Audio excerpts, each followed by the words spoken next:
बनारस, भारतवर्ष की सांस्कृतिक राजधानी, जिसे दुनिया का सबसे प्राचीनतम शहर माना गया है। प्रख्यात लेखक मार्क ट्वेन के शब्दों को माने तो बनारस इतिहास से भी पुराना है, जिसे कबीर से लेकर भारतेंदु हरिश्चंद्र ने अपने कलमों से सींचा।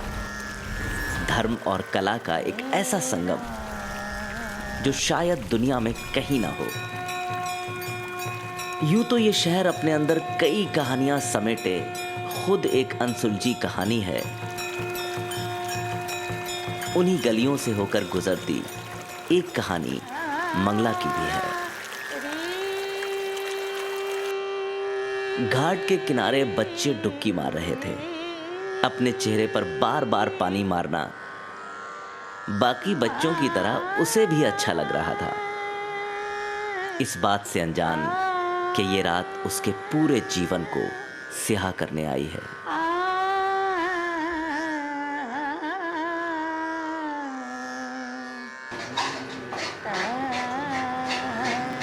ये करीब 1965 की बात है। मैं तब 11.5 साल की थी, बच्ची थी छोटी। तो एक रात आंगन में एक चौकी लगी होती थी, जिस पे मैं और मेरा छोटा भाई कैलाश दोनों सोते थे। तो चूंकि मई के महीने में होता बहुत गर्मी थी उस समय, हम दोनों ही सो रहे थे। तो रात के करीब 1:30 बजे मुझे लगा कि मेरे ऊपर कुछ गरम-गरम सा चेहरे पर डाला गया। तो उनके चेहरे पे डाला, कुछ छिटा हमरे ऊपर भी पड़ गया, तो चिल्लाने लग गई। उसको नींद में लगता है कि आकाश से आग बरस रही जो उसके चेहरे पर आ गई, और वो छटपटाती है, चिल्लाती है, बेहोश हो जाती है। कैसे उसके माँ बाप उसको लेकर दौड़ते हैं अस्पताल की तरफ। हम लोग एकदम गंगा किनारे रहते थे, तो गंगा किनारे ही एक रामघाट अस्पताल, रामघाट करके एक जगह थी जहाँ अस्पताल था, वहां लेके गए। तो उन लोगों ने जब देखा, एक तो नाइट ड्यूटी पे जो भी डॉक्टर थे उन्होंने गेट वेट खोला नहीं, बोले अरे ये तो पुलिस केस है, आप तुरंत लेके इसको सरकारी अस्पताल में जाइए। फिर वो हॉस्पिटलाइज हो गई, क्या हो गई, हम तो घर ही पे थे। उसके बाद मेरा चेहरा जो है धीरे धीरे सूजने लगा। सुबह से बाद तक तो ये पूरा एकदम सूज गया था, पूरा काला पड़ गया था। कैसी हैवानगी दिखाते हैं डॉक्टर्स, क्योंकि वे उन लोगों से मिल चुके हैं जिन लोगों ने तेजाब फिकवाया है। तो उस डॉक्टर ने काफी लापरवाही बरती और सुबह तक जो मेरी आंख सूजी, उसके बाद से मुझे दिखना भी बंद हो गया। मैं देख नहीं पाती थी, बहुत प्रयास करके आंख खोलने पर भी सब ब्लैक ब्लैक था। डॉक्टर जो आए उनने आंख की जांच की और फिर बताया कि ये इस लड़की की आंखें भी नहीं रही, मतलब ये अंधी हो चुकी है। आंख के विषय में अब उसको चमत्कार कहें कि क्या कहें, माता जी की कृपा कहें। शीतला अष्टमी पड़ी, हम लोग के यहाँ बासी खाना होता है उस दिन। तो मेरी नानी थी, वो गई दर्शन करने, वहां प्रसाद वगैरह चढ़ाया। तो उन्होंने प्रार्थना की कि माता अगर बच्ची है तो कम से कम उसकी आंखें तो दे दो। अंधी बच्ची लेके, उस समय तो खैर बचने की ही कोई हालत नहीं थी। खैर वो वहां से आई, उन्होंने वो आंखों पे में जल लगाया फूल से। करीब आधे घंटे बाद मुझे कुछ उजला उजला सा दिखाई देने लगा। तो मैंने कहा मुझे दिखाई दे रहा है। तो माँ ने तुरंत पूछा, बेटा बता तो मेरी साड़ी का क्या कलर है, बताओ तो। बहुत प्रयास करने के बाद हल्का हल्का सा हरा रंग सा दिखा। तो मैंने कहा माँ इस रंग की साड़ी है। फिर डॉक्टर आए, उन्होंने चेक किया तो बड़े आश्चर्यचकित हो गए, बोले कि इस लड़की की आंखों में जीवन का कोई लक्षण ही नहीं था। लेकिन हम लोग के लिए भी अविश्वसनीय है। इनके बारे में असली बात मुझे तब पता चली जब हमें साथ साथ काम करने का एक मौका मिला, और एक कमेटी थी में हम दोनों थे। तो मैं इनसे ऐसे ही पूछ बैठी कि मंगला जी, मैंने सुना है कि आप के चेहरे पर आपके प्रेमी ने तेजाब फेंक दिया था, तो ये मेरी तरफ देखती रही थोड़ी देर, फिर इन्होंने पूछा कि 12 साल की बच्ची का कौन सा प्रेमी होगा मैडम? हमारे यहाँ बनारसी साड़ी का बिजनेस होता था, तो जो एक और प्रतिद्वंदी थे एक तरह से बिजनेस के हिसाब से, बहुत जलन ईर्ष्या रखते थे हम लोगों से। तो उन्होंने क्या किया कि अब जैसे लड़कों बच्चों को अपहरण कर लेते हैं, ले जाते हैं, तो उस तरह ना इनके यहाँ एक ही बच्ची है, उसी को बर्बाद कर दो। तो मेरे घर के नौकर को पैसा दे करके उन्होंने ये कार्य करवाया था। नौकर चूंकि घर का जाना बना था और वो भी रात को सोए भय में किसी बाहरी की हिम्मत तो पड़ नहीं सकती। लोग जो बड़े विभत्स काम करते हैं उसमें एक ये है कि ऊपर एसिड डाल दिया, एसिड आसानी से मिल जाता है। एसिड जब शरीर पे पड़ता है तो वो टिश्यूज को जलाता है और टिश्यू के साथ चिपक जाता है, तो धोने से भी नहीं जाता, वो चिपका रहता है और धीरे धीरे धीरे धीरे धीरे उसको जलाता रहता है और इसी तरह से बहुत बहुत ज़्यादा डैमेज करता है। जो सेंसिटिव टिश्यू है, जैसे नाक की म्यूकोसा है, जीभ है, आँख की पुतली है, अगर इस पे पड़ गया तो बहुत ज़्यादा डैमेज हो जाता है, बहुत ज़्यादा फंक्शन का लॉस हो जाता है। आँख पे पड़े तो फंक्शन ही जाती रहती है। मेरी हालत बिगड़ती चली गई, ये सारे चेहरे में पस भर गया पूरा, और पस जो है टप टप करके गिरा करता था। और मैं, क्योंकि ये सब जला था, यहाँ भी, ये भी, यहाँ भी, तो एक कपड़ा सिर्फ यहाँ से पीछे तक बंधा रहता था और मैं बेकली सी टहलती रहती थी। खाना नहीं खा पाती थी, होठ लटक गए थे, मोटे होके नीचे हो गए थे बिल्कुल, आँख यहाँ से होके यहाँ पे आ गई थी। तो वो जब क्या हुआ कि पस के कारण वो गल गल के मेरे नाक का हिस्सा, मेरे कान का हिस्सा गल गल के निकल गया, तेजाब से गला, कुछ पस के कारण गला। तो खाना पीना तो दूभर ही था, मैं अगर दो कौर खाती भी थी तो 4-5 दाने चावल के अगर गए वो भी गिर जाते थे, खा नहीं पाती थी। किस तरह जिसको कहते हैं ना कि दुनिया को खूबसूरत होना चाहिए, अच्छा होना चाहिए, एक जला हुआ बहुत बुरी तरह जला हुआ बच्ची अस्पताल पहुंचती है और डॉक्टर्स शुरू हो जाते हैं कि वो जिंदा ही न रहे। जब पता चलता है पिता को कि ऐसा कुछ हो रहा है तो वो ये कहते हैं कि मैं दूसरे अस्पताल में ले जाऊंगा। और जब वो दूसरे अस्पताल में जाने की बात होती है, उस दिन जिस तरह से कमरा बंद करके इनको उधेड़ दिया जाता, इनकी पूरी चमड़ी रगड़ दी जाती है कि जैसे बकरा हलाल किया जाता है, वो स्थिति मेरी थी। वो मेरे चेहरे पर जमे हुए काले चमड़ों को खींचता जा रहा था और सीजर से काटता जा रहा था और मैं बेतहाशा चिल्ला रही थी। और बाहर ये लोग भी चिल्ला चिल्ला के रो रहे थे कि पता नहीं मेरी बेटी के साथ ये कर क्या रहा है। उससे जितना खींचते बना उसने उसको काट काट के निकाला। पीछे से चेहरा बिल्कुल एकदम रेड सा हो करके फिर वो चला गया। उस दिन रात तक मेरी हालत बहुत सीरियस हो गई, बस घर ले चलो एक ही रट थी। फिर पिताजी मुझे रात को 11 बजे बोले आप अपने मन से ले जा रहे हैं, लिख के जाइए। बोले हाँ, लड़की मर रही है, मैं अपने मन से ही लेके जा रहा हूँ। ठीक है, ले आए। 2 दिन उसी अवस्था में थी। फिर आंगन में लिटा उठा दिया गया क्रियाकर्म के लिए, क्या क्या दान वान होता है वो सब प्रक्रिया शुरू हो गई। लेकिन जीवन था, बेहोश होती थी फिर होश में आ जाती थी, फिर बेहोश होती थी फिर। तो रामघाट फिर गए चाचा जी। उस समय डॉक्टर मजूमदार, दिनेश मजूमदार नाम था उनका, उस समय वो थे।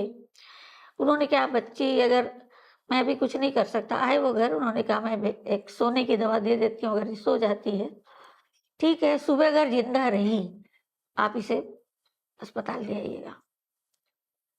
सुबह मुझे होश आया, मैं सोई, फिर उन्होंने दवा दी तो सुबह होश आया तो चाचा जी लेके पिताजी दोनों लोग गए अस्पताल और वो थे डॉक्टर साहब, उन्होंने तुरंत मुझे एडमिट कर लिया।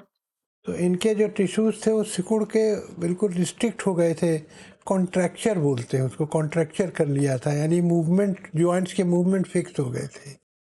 और स्किन कसती जा रही थी, उससे सांस लेने में प्रॉब्लम, बोलने में प्रॉब्लम, आवाज़ फोनेशन में प्रॉब्लम, डिग्लूटेशन खाने में प्रॉब्लम, आँख नहीं खुल रही है, नाक विकृत हो गई है। तो सारी चीज़ों को एक एक करके खोलना, एक एक करके उसका केयर करना, ये बहुत दुरूह काम था।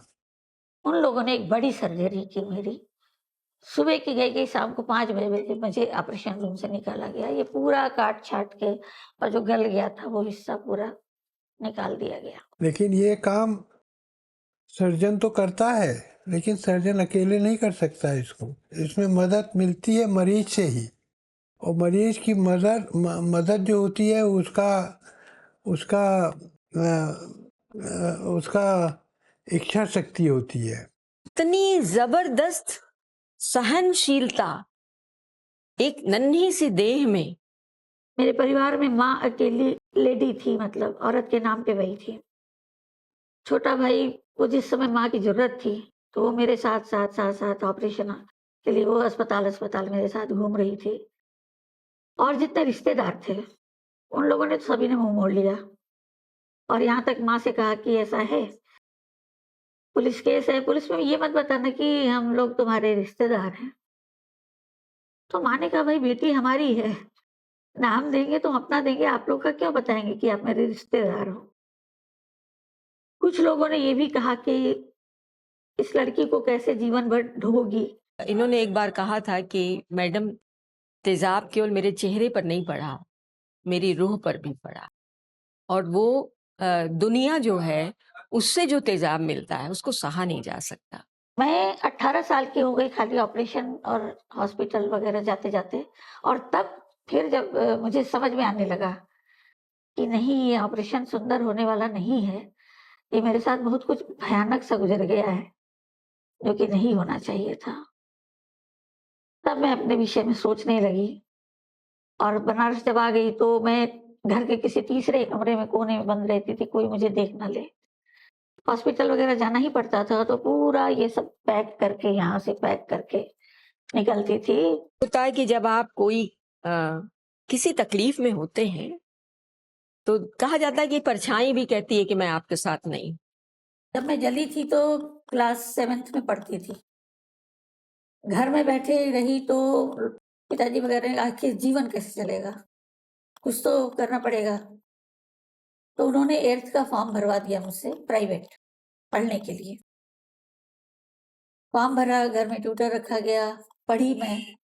लेकिन जब एग्ज़ाम देने गई, जहाँ सेंटर पड़ा, वहाँ लड़कियों ने मुझे घेर लिया और हँसने लगी देख कर। तो मैं वहीं बेहोश होके गिर पड़ी, मुझे एकदम हाथ-पैर काँपा और मैं गिर पड़ी। फिर जब होश में लाके बैठाया गया, पेपर दिया गया तो मुझे लगा ये सब है क्या? ये सब तो मैंने कभी पढ़ा ही नहीं है, ये मेरे सामने क्यों रखा है? इस तरह का दिमाग हो गया था। घर आ गई, माता-पिता और चिंतित, अब क्या करें? पिताजी को लगा चलो कुछ नहीं तो संगीत में डालते हैं, गला इसका अच्छा है, ये कुछ सीखेगी तो इसी बहाने घर से निकलेगी भी और 4 लोगों के बीच में बैठेगी तो इसका जो हिचक है लोगों से मिलने की और थोड़ा खुलेगी। वहीं बलानाला जगह है, वहाँ पे हिंदू महिला संगीत महाविद्यालय करके चलता था, वहाँ लेके माँ गई मुझे सितार सिखवाने के लिए। पिताजी भी सितार बजाते थे। तो वहाँ जो मास्टर सिखाते थे उन्होंने कहा कि भाई ऐसा है, ऐसी लड़की है, तो हमारे यहाँ और बच्चों को ऑब्जेक्शन हो सकता है साथ में सीखने के लिए। तो माँ नाराज हुई, उन्होंने कहा लूले लंगड़े के लिए, बहरे के लिए, गूंगे के लिए, सबके लिए स्कूल उपलब्ध है, अब इसको मैं कहाँ ले जाऊँ, कौन सिखाएगा? अब वो ऐसे बैठी है इसलिए ऐसा मत सोचिए, वो गाती है, बोलती है, बातचीत करती है और मेरा वही था कि मैं पूरा यूँ ढक के बैठी थी। बोले अच्छा गाती है तो गाना सुनवाओ। मैंने कहा ठीक है। बड़े हिचक के बाद मैं कपड़ा हटाया। हारमोनियम थोड़ा सीख चुकी थी तब तक, क्योंकि 2 महीने की छुट्टियों में मुझे कहीं न कहीं डाल दिया जाता। डांस सीखा जहाँ मैंने हारमोनियम बजाना सीखा जब ठीक थी। हारमोनियम लेके एक भजन उनको सुनाया तो वो बोले, अरे! इतना अच्छा तो हमारे यहाँ कोई लड़की नहीं गाती है। इसका तो गला बहुत अच्छा है। तो तुम इसको सितार सिखाने के लिए क्यों लाई? इसको गाना सिखाओ। तो माँ ने कहा कि भाई वो जो अच्छा कर सकती है, आप लोग गुरु हैं, आप कहिए, गाना सिखा सकते हो तो गाना सिखाइए।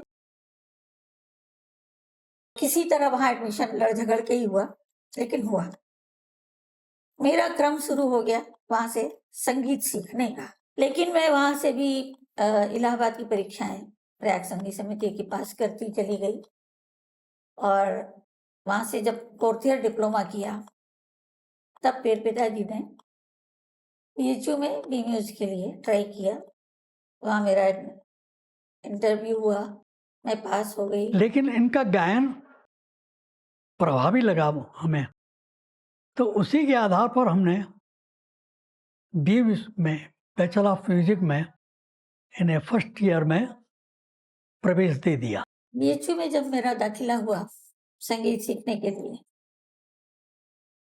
मैं जहाँ रहती थी वहां से काफी दूरी, डिस्टेंस था काफी बीएचयू तक आने के लिए। और वो जो दिन थे पढ़ने वाले, बड़े ही संघर्षपूर्ण दिन थे। विपन्नता थी, आर्थिक स्थिति कमजोर थी। संगीत सीखने आए हैं, उनकी पारिवारिक स्थिति क्या है, आर्थिक स्थिति क्या है, और इस तरह की कोई दिक्कत तो नहीं है, कुछ उनकी कोई धन की कोई ऐसी कोई आड़ तो नहीं आ रही है कि जिसकी वजह से उन्हें फीस देने में दिक्कत हो, ये सब। तो हालांकि बाद में इनकी फीस भी माफ की गई। लेकिन कभी कभी लगता था हताश होकर के, बिल्कुल लगता था कि नहीं, अब नहीं होगा मुझसे, बैठ जाऊं। लेकिन फिर वही पिताजी तो हिम्मत दिलाए थे ही, और मुझे भी लगता था कि जो इतना परिश्रम करके माँ बाप ने मुझे जिंदा खड़ा किया है, अब उनकी जो आस है, अगर, और दूसरी बात सही है कि जीवन मेरा कैसे चलेगा, कुछ तो होना चाहिए। फिर मैंने पांडे हवेली करके एक जगह है, वहाँ एक कमरा लिया और वहाँ कोचिंग करना शुरू किया, क्योंकि पैसे की भी जरूरत होती थी। तो मैं वहां दिन में चली जाती थी, शाम को लौटती थी, बच्चे आने लगे। वहां से जब बच्चों का साथ मिला मुझे और उनका जो प्रेम मिला, काफी बच्चे 10-12 आ जाते थे। तो वही कोचिंग में ही मैंने, पिताजी ने व्यवस्था कर रखी थी, चावल आटा वगैरह रख के, छोटा स्टोव और कुकर वगैरह, साथ में खिचड़ी बनाते थे, उसको खाते थे हम लोग। फिर शाम को चाय वाय पी करके तब वहां से अपनी अपनी जगह चले जाते थे। तो वो जो समय मेरा बीतता था, तो उसमें अपने दुख दर्द में या जो भी टेंशन थी इधर उधर की, वो उनके बीच में रह के मुझे अच्छा लगता था। लेकिन इनके पिता इनसे बिल्कुल जुड़ के चले और उन्होंने बहुत किया। माँ ज्यादातर बीमार रहती थी, और मेरी नौकरी लगने के बाद ठीक 2 महीने बाद पिताजी ने शरीर त्याग दिया, वो चले गए।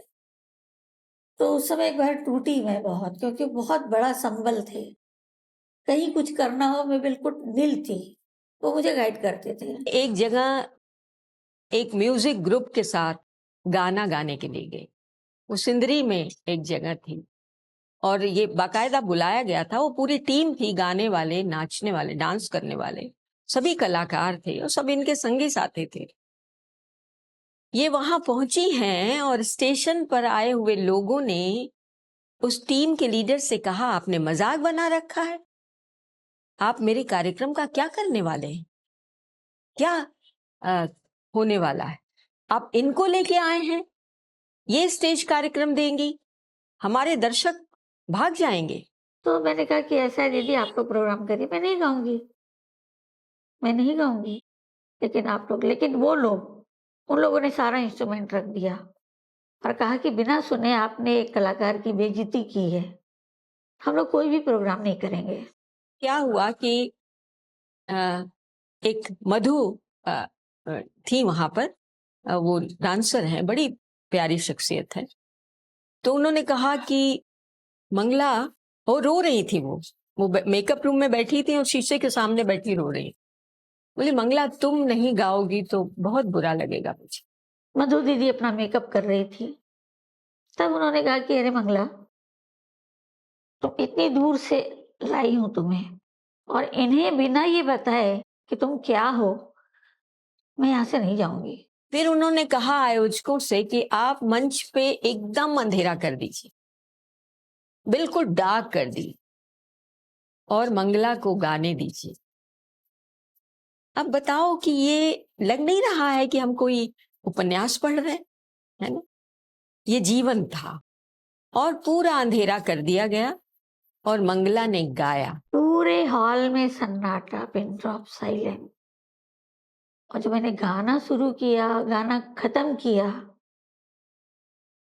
और स्टेज से उतर आई। तो आवाज तो बहुत गजब थी। और जब मैं अंदर आई तो देखा जितने म्यूजिशियंस थे सारे लोग मेरा गाना सुन के रो रहे थे। फिर वो ऑर्गेनाइजर आया, मेरा पैर पकड़ लिया, बोले पब्लिक छोड़ेगी नहीं अब मुझे, आपको फिर से चलना होगा, आपको कुछ गाने और गाने होंगे, मुझे माफ कर दीजिए। उन्हीं के संदर्भ से किसी समय पता चलता है कि इस लड़की का गला बहुत सुंदर है। उनको एक लता जी करके उनको एक फेम ही है, उनका एक उनका नाम है। जो आप आंख बंद करिए और उनकी आवाज़ को दूर से सुनिए तो आपको लगेगा कि लता जी ही गा रही हैं। क्योंकि मुझे याद है समीर साहब अनजान जी एक बार आए थे और एक कार्यक्रम हम लोगों ने रखा था हरिश्चंद्र डिग्री कॉलेज में। तो वहाँ पर वो कार्यक्रम चल रहा था, अनजान जी भी थी उस समय और समीर साहब भी आए थे और गाना प्रोफेसर मंगला जी गा रही थी स्टेज पे, सत्यम शिवम सुंदरम। जब वो गाना चल रहा था तो अनजान जी मेरे साथी थे, हम लोग अंदर एंट्री किए हाल में, तो उन्होंने कहा कि भाई लता जी आई हैं क्या? अब बहुत सारी चीजें बीत चुकी हैं उस आवाज पे, और शरीर भी और अनुभव भी, लेकिन उस वक्त तो आवाज कहा जाता था बनारस में दूसरी लता मंगेशकर है। 2007 में मैं गिरी, मेरी हड्डियां कमजोर हो गई थी ऑपरेशन करवाते करवाते, जो दवाइयां पड़ती थी। तो मुझे पेजेट नाम का एक रोग हो गया हड्डियों का, जिसमें कैल्शियम पूरे शरीर में ठीक से सर्कुलेट नहीं हो पाता है। तो हड्डी मेरी पहले टेढ़ी होती गई, उसके बाद में गिरी, वो 2 पीस में बट गई। वो भी एक बहुत कड़ी परीक्षा थी और बहुत बुरा समय था। करीब 8 महीना 6 महीना मैं अट्रैक्शन पे थी, फिर घर पे भी पड़ी थी, मैं चलना भूल गई थी, फिजियोथेरेपी शुरू हुई। और विशेष करके मैं नाम लेना चाहूँगा मेरे भाई का, कैलाश का। उस बीच उसने इतनी सेवा की है कि मेरा अपना बेटा होता तो वो भी नहीं करता। उसने मेरी लैट्रिन तक उठा के फेंकी है। घर में माँ बीमार और मैं हॉस्पिटलाइज, उसका एक कदम घर पे रहता था, दूसरा कदम मेरे साथ हॉस्पिटल में। और बताती हूँ कि सभी लोग, अच्छा देखा है मेरे विपत्ति जब जब पड़ी, सब लोग छोड़ के भाग जाते थे। तो जहर देना हो तो कैसे दिया जाए, है ना? और हम लोग सोचते थे ये कहानी की बात है, लेकिन सचमुच इनको एक परिवार ने अपने घर बुलाया, बहुत सुंदर ढंग से दावत खिलाई और उसके बाद इनका हाल बुरा हो गया क्योंकि इनका गला बिल्कुल चोक हो गया था, घाव हो गया उसमें, इनको सिंदूर खिला दिया गया। उसी दिन रात से मेरी तबीयत बहुत ज्यादा खराब हुई और 2 दिन तक लगातार मैं वॉमिटिंग करती रह गई। और जब भी वॉमिटिंग हो, उसमें वो चावल जो उनके यहाँ खाया था, चावल और एक लाल साग होता है, वो ही निकलता था। खाया इतना सा था, लेकिन वो 2 दिन तक कितना चावल अंदर था पता नहीं। और उसके बाद मैं मरणासन स्थिति में हो गई थी। कई महीने मैं पड़ी थी। उस साल मैं एमयूज की परीक्षा भी नहीं दे पाई थी। तो जो लड़की गले के बल पर ही आगे जिंदा रहने वाली थी, उस लड़की के गले को किसी ने इसलिए नुकसान पहुंचाया कि उसकी अपनी संतान को आगे बढ़ने को मिल जाए। लेकिन ये है कि मेरा जो गला है, जितना पीक पे मैं गाती थी, वो डिस्टर्ब हो गया। मैं उतनी पीक पर और उतनी अच्छी तरह कुछ समय तक तो गा सकी, लेकिन धीरे धीरे मेरा गला काफी मात्रा में तो वो निकल चुका था, लेकिन फिर भी जो अंदर था, तो उन्होंने, जोशी जी ने कहा था कि वो भी मैं निकाल दूंगा, एक दवा भी देते थे वो। लेकिन उनकी अचानक से डेथ हो गई। वो पूरा ट्रीटमेंट मेरा नहीं कर पाए।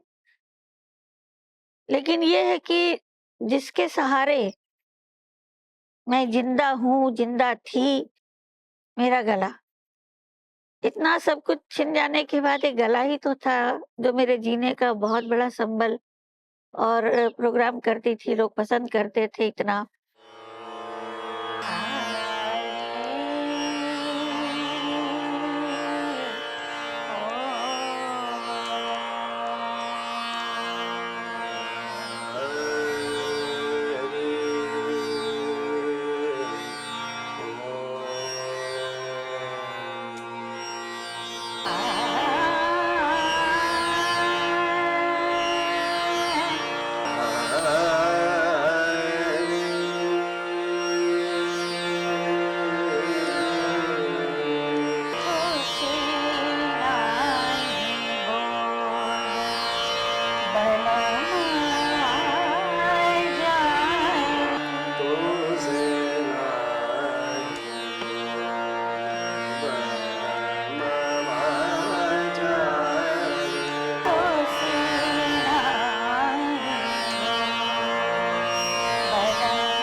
नाइनटीन 89 में मैंने काशी हिंदू विश्वविद्यालय यानी BHU में, जो महिला महाविद्यालय है, उसमें मैं लेक्चरर के पद पे आसीन हुई।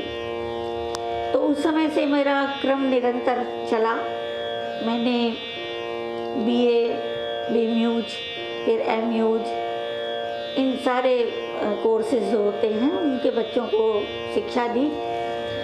और उसके बाद फिर मेरे अंडर में करीब 13 लोगों ने PhD किया, अलग अलग टॉपिक्स पे अलग। तो उन लोगों को मैंने PhD कराया, और उन्हीं लोगों से संबंधित यानी उन लोगों के काम आने के लायक जो किताबें, करीब 5 पुस्तकों का लेखन किया मैंने। तो इस तरह शिक्षण कार्य जो मेरा, और अभी भी घर पे जो आते हैं उनको शिक्षा देती हूँ। और मैं 2019 में रिटायर हुई BHU से, लेकिन सिखाने का और पढ़ाने का कार्य मेरा रिटायरमेंट के बाद भी जारी है। बच्चे आते हैं, मैं सिखाती हूँ। मुझे कभी भी उनके साथ ये फील नहीं हुआ कि फेस को लेके, मतलब वो इतनी डाउन टू अर्थ और इतनी काइंड हार्टेड है वो, कि किसी के भी साथ तुरंत मिक्सअप हो जाना और एक गुरु और शिष्य में जो डिफरेंस होता है वो मैंने उनके साथ कभी फील नहीं किया। और मैम के साथ सबसे अच्छी बात यह है कि मैंने उनको पाया कि जितना उनका शास्त्र पक्ष मजबूत है संगीत में, उतना ही ज़्यादा उनका प्रयोग पक्ष भी मजबूत है। मैम से मेरी मुलाकात सबसे पहले 2012 में हुई थी, जब मैं अपने शोध कार्य के लिए गाइड की तलाश कर रहा था कि मुझे किसके अंडर में शोध कार्य करना है। तो मेरे नाना जी पंडित सुरेंद्र मोहन मिश्रा जी, उन्होंने मुझे सजेस्ट किया कि आप मंगला कपूर जी के पास जाइए। और मैं उनसे, मुझे याद है मैं पहली बार MME के उनकी क्लास में मिला था जब वो क्लास ले रहे थे। तो खैर उनके साथ जो भी हुआ है उसका, उनको देखने से मुझे कुछ उतना फ़र्क नहीं पड़ा, क्योंकि मैं बस एज ए पर्सन उनसे मिल रहा था। कि मैंने उनसे बोला कि मैम ऐसी ऐसी बात है, मुझे आपके अंडर में शोध कार्य करना है और मेरा टॉपिक ऐसे ऐसे है। तो उनसे जब कन्वर्सेशन हुआ एक, तो इतनी ज़्यादा मीठा बोलने वाली और इतना ज़्यादा समझदार और इतना डाउन टू अर्थ लेडी बहुत कम मिलती है जो कि प्रोफेसर उस पर हो। नॉर्मली क्या होता है कि प्रोफेसर थोड़ा सा आपको इधर उधर करते हैं कि बाद में आना और ये सब चीज़ें। हमने उसी दिन बोला कि ठीक है, मैं आपको इस पर शोध कार्य कराऊँगी। और फिर एक फैमिली टर्म्स भी हो गया कि नाना जी के थ्रू आए थे और ये सब चीज़ें थी। तो मैम ने तुरंत ही बोला कि ठीक है, आप मेरा नाम अपने थीसिस के लिए सजेस्ट कर दो, जो मीटिंग होगी उसमें आप बोल देना कि मैं इनके अंडर में करूँगा। तो तुरंत हम लोग के बीच ऐसा कनेक्शन उसी समय बन गया है कि बस ये था कि बस मैम है और किसी की ज़रूरत नहीं है। ब्रह्म को पाने की उपासना है, संगीत तो उपासना है, साधना है, इसको साधक लोग ही कर सकते हैं। तो जो उसमें डूबेगा, समुद्र है ये तो, अथाह समुद्र है, जो जितना डूबेगा उतना पाएगा। लेकिन आजकल की जनरेशन में ये भावना है कहाँ? ये ऐसी शख्सियत हैं, ऐसी हस्ती हैं कि आपको ये सोच नहीं सकते कि कैसे इंसान टूट कर, कैसे बिखर कर और कैसे अपने को खड़ा करता है। अगर ये देखना हो तो मंगला कपूर को देखा जाए, क्योंकि जिस तरह से कम चीज़ों में लोग थोड़ा सा परेशान हो जाते हैं, मुसीबतों से घबरा जाते हैं, सुसाइड कर लेते हैं, और बनारस में तो गंगा नज़दीक है, गंगा में ही कूद जाते हैं। तो लेकिन ये लगता है कि वाकई में कितनी कर्मठ और कितनी एक हिसाब से हट इसको कहते हैं कि नहीं मैं करूँगी करूँगी जीऊँगी। दीदी को मैं प्रणाम करता हूँ उनके संघर्ष के लिए, हम लोगों के लिए एक प्रेरणा स्रोत हैं। दीदी के बारे में कितना भी बताया जाए कम होगा। इन्होंने संगीत के अंदर काफ़ी लोगों को शिक्षा देकर संगीत जगत में आगे लाया और उस काम में अभी भी जुड़ी हुई हैं। और मंगला कपूर फाउंडेशन के नाम से इन्होंने संस्था स्थापित की है, जिसमें ये संगीत की शिक्षा भी देती है और संगीत के सतत प्रयास में लगी हुई है। ऐसे लोगों को दुनिया जब किनारे करती है तो आपका, हमारा और बहुत सारे लोगों का ये दायित्व है, जिम्मेदारी है कि हम उनको लेके आएं, उनकी कहानी के साथ, उनके संघर्ष के साथ लेके आएं।